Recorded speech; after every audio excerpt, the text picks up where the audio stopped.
we all use LPG as the cooking medium in the country.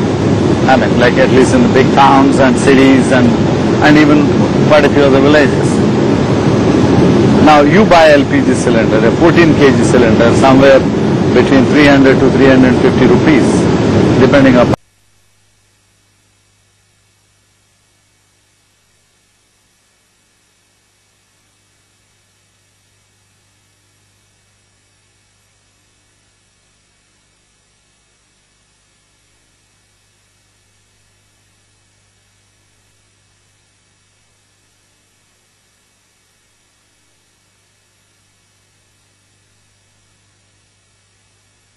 with some cup of coffee or cook your next meal, still you get another cylinder. Gas doesn't have a problem because it's piped to your home. Look at the cost element. You're paying 350 rupees. This gas, at the current price that's been approved by the government and adding all the transportation and the other costs of the city distribution, would still be coming to you probably somewhere in the 180 to 200 rupees per month. I mean, like if the cylinder lasts you for a month. So gas is continuously available. Don't have the hassles of going and then picking up an LPG cylinder or waiting for somebody to deliver it, and it comes at half the cost. This is the simplest example I can give it to you, how gas can make a difference to people's lives. In terms of the big industries, it is the cleanest fuel that one can burn to generate power, to produce fertilizers, used as a fuel in refineries, steel plants and wherever. So you got a cleaner air and from all these industries. The other second example that the common man can relate to, you have in Delhi all the buses and the auto rickshaws, and now even in Bombay many of the buses and auto rickshaws are switching to CNG. Look at how cleaner the air has become. Even though the number of vehicles on the road have increased, but because of the reduced pollution by using gas and at much less cost compared to the gasoline or petrol or diesel. What's worrying is that the controversy surrounding this project is hurting sentiments with global investors who once wanted to invest in India's growing energy market.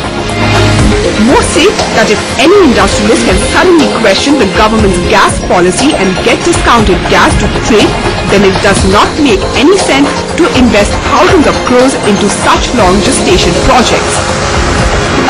The investors world over have been saying that they are very worried by this dispute, and they will think at least 10 times before venturing into this particular sector in the Indian economy. You yourself, RIL didn't bid in the NELP this year. Are you also a victim yourself, or what's really happening in this industry? I mean, there are a couple of things. One, we think that we already have enough of exploration exposure. See, what not many people know is this. We have spent actually more than 13,000 crores in exploration alone. I'm not talking of the capex involved in developing this D1, D3 field in the D6 block. I'm talking of the overall exploration. And we are committed to spend another $2 billion. So we're going to be spending somewhere close to 23 to 25,000 crores on exploration alone. And so with that kind of an exploration, commitment, we don't want to take on more commitments.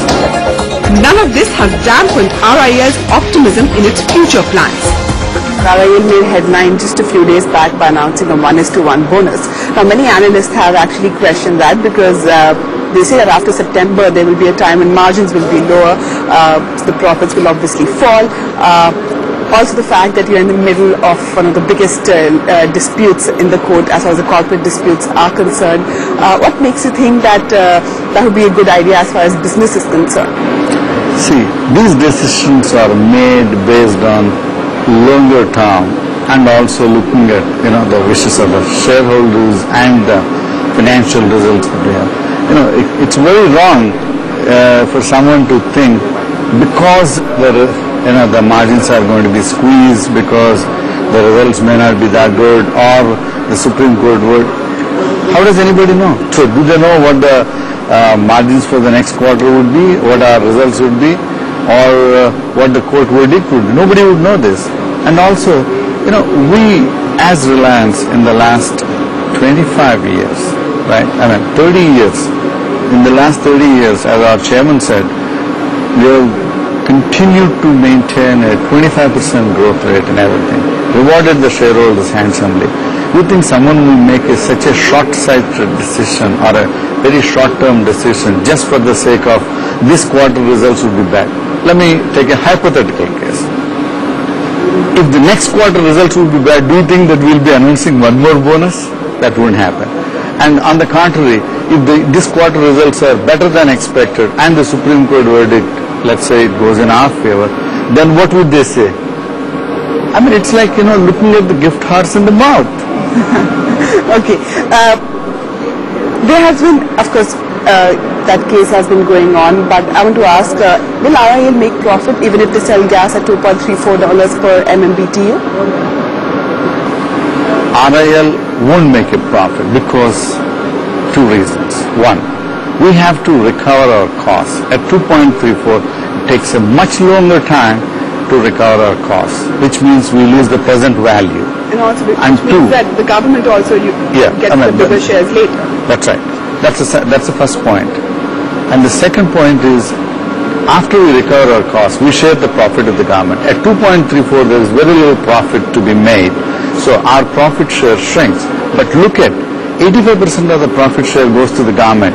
So instead of selling at 4.2, if you sell it at 2.34, right? So who loses 85% of it? Not me, government.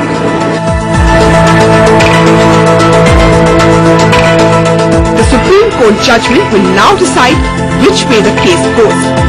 But this doesn't mean that anyone should overlook the magnitude and significance of RIL's KG Basin and how it has put India on the global map in the international arena.